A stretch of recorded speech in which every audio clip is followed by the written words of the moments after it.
In today's video, I'm going to teach you how to assign a template to a product in your Shopify store. This process is essential for customizing your product pages to look exactly how you want and ensuring they reflect your brand's unique style. It's a simple procedure, yet it can significantly enhance your store's appearance and functionality. So, let's get started. First things first, you need to navigate to the products section in your Shopify admin dashboard.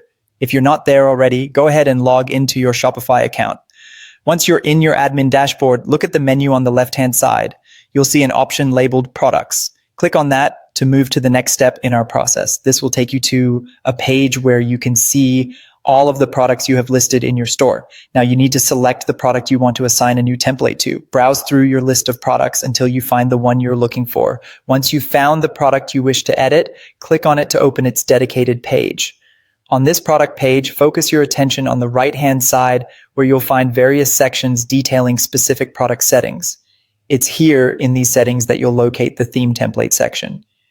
Take your time to find this, as it's critical for customizing your product's appearance. When you find the theme template or product template dropdown, click on it to see the available template options. You might see a mix of default templates or custom ones if you've already created some previously. It could be things like the default product template or perhaps a custom product template you designed to meet specific needs. Carefully choose the template that best suits your vision by clicking on it.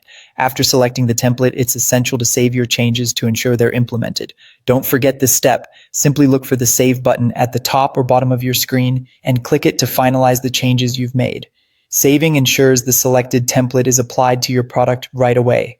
Now, a quick tip for those who might not see multiple template options in that dropdown. If you're running into this, it's likely because you haven't created any custom templates yet. To do so, you need to go to the online store section on your dashboard and choose Themes. From there, click Customize, then head to Theme Settings. Here you'll find the option to create a new template, which allows you to craft tailored designs to enhance and diversify your store's product pages. Following these steps will help you effectively customize your product pages, making them look unique and aligned with your branding. Thank you for watching, and I hope you found this guide helpful in managing your Shopify store.